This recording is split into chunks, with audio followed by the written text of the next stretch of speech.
Hi các bạn, mình là Đạt Lê ở thành phố Dallas của tiểu bang Texas đây. Thì hôm nay á mình sẽ giới thiệu cho các bạn một cái công trình mới nữa. Mình sửa chữa như thế nào nha. Đây là cái căn nhà mình chuẩn bị giới thiệu cho các bạn đây. Ở gần downtown của thành phố Dallas. Thì căn công trình này á mình sẽ nhận để sửa chữa những cái vết nứt của cái gạch phía outside các bạn. Tại vì giống như thành phố này nó đã cũ rồi, nhà nó cũng xây cũng lâu năm rồi, nó cũng cỡ 60-70 năm rồi.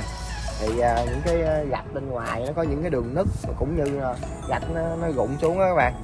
Thì bây giờ mời các bạn vào cận cảnh để xem cái công ty mình sửa nhà như thế nào nha.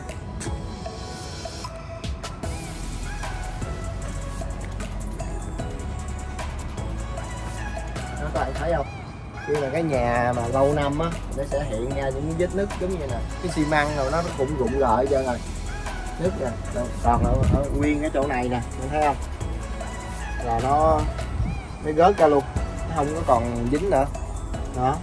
Vì vậy á mình sẽ cắt ra những cái xi măng này ra hết, remove đi hết, rồi xong cái mình sẽ xây lại một cái bức tường mới cover lại để connect cái này đó.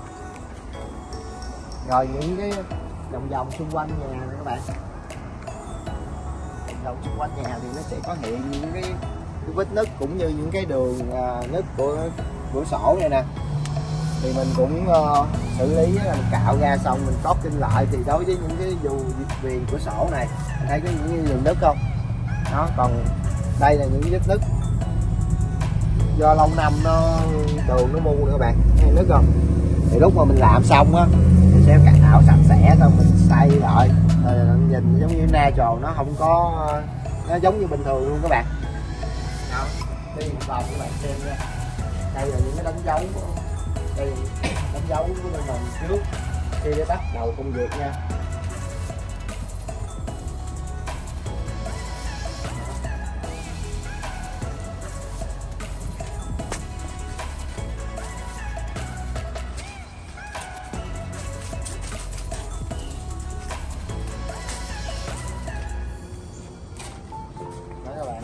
Đây là những cái vết nứt nè, ở những góc nhà các bạn nó bị nứt cũng như thiếu xi măng đó đó.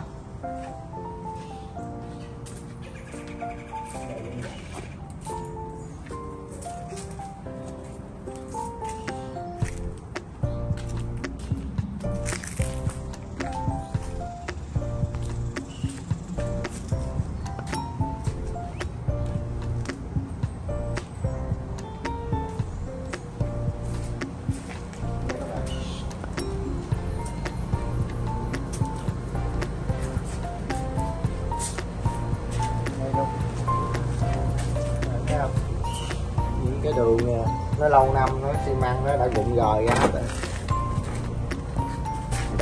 Đó là những cái công việc hôm nay của mình để sửa chữa căn nhà này. Thời gian sửa chữa đó trong vòng chỉ tầm một ngày thôi, từ mình xong những cái toàn bộ fix những vết dắt trong cái căn nhà này cũng như xây ra cái bức tường phía trước.